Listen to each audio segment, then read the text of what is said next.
With games nowadays having a much bigger variety of settings, it can be confusing to try and find the options that work best for you. Hello everyone, Vexel here, and today I'm going to be sharing with you what Valorant settings are the best for visual clarity and better performance. Before I get started here, I just want to say that I stream every Monday, Tuesday, and Wednesday on Twitch. I would love to see some of you come by to say hello, ask questions about the video, or even just to come hang out. Also, to help this video get out to more people, if you enjoy this video, please give it a like and comment what you thought about it. Also, consider subscribing to the channel. It's free and you can unsub at any time. Now, with the intro out of the way, let's get right into the settings.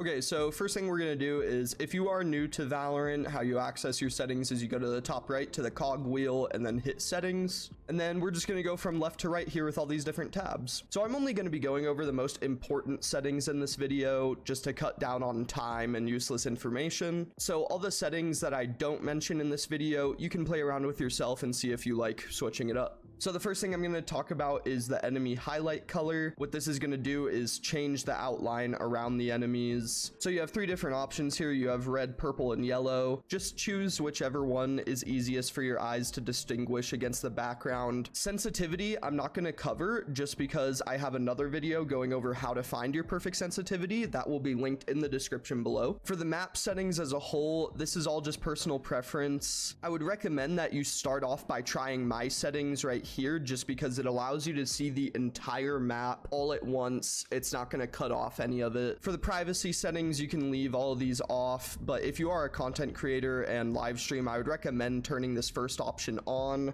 just so you don't get stream sniped. For first person handedness, I have another video on my channel about this. I would recommend also watching that. It's really short and it can help you figure out which one you should use. For always show inventory, a lot of people like to have this off so it's not always on their screen, but I personally like to have it on just so I always know what guns I have in my inventory, just in case I accidentally run over a vandal or something and I don't realize that I have it. I can see on the right side of my screen that I do have one in my inventory. For show corpses and show blood, I would recommend turning these both off. If you turn corpses off, instead of a dead body being on the ground, it's going to project a hologram with the icon of the agent, and for me and many others, it just helps with the clarity of the game. You can tell where dead bodies are easily, and for Sage players, if they're trying to go res someone, it's much easier to tell who you're going to be resing as Sage. For show blood, I personally just turn it off just because I think the blood is distracting. Show bullet tracers, make sure you have this on. If someone's spraying through a smoke with an unsilenced weapon such as a vandal or Odin or whatever it may be, you can see their bullet tracers and pinpoint where they are so you can spray them through the smoke, and the rest of these settings don't really matter. Now for controls, the default controls are completely fine. I would recommend changing around a couple of them just to suit you personally better, what's comfortable for you. The one keybind that I think is most important to add onto the default controls is to bind your jump to either mouse wheel down or up. This allows you to bunny hop and just get better movement.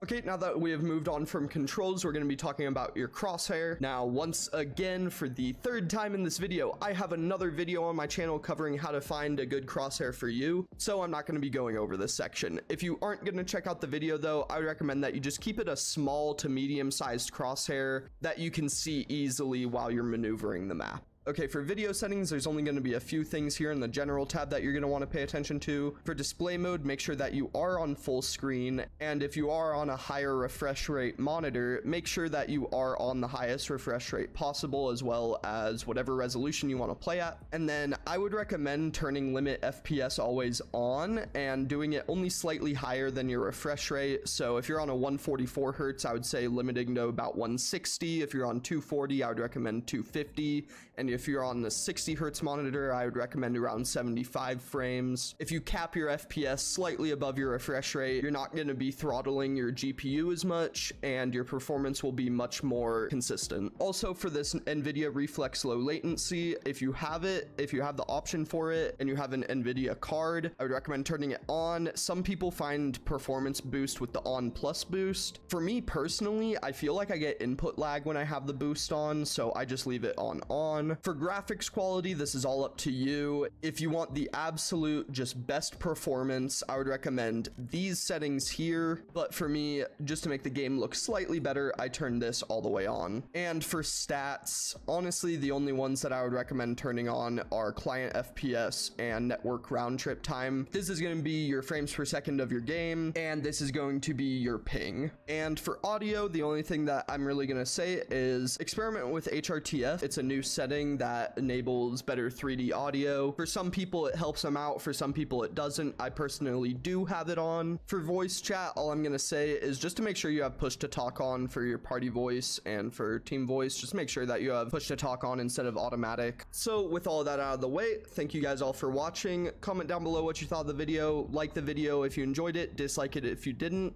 And if you guys are part of the 98% of people who watch my videos but are not subscribed, please consider changing that by subscribing to my channel. It's free and you can unsub at any time. And with all that out of the way, thank you guys all for watching. Have a great rest of your day.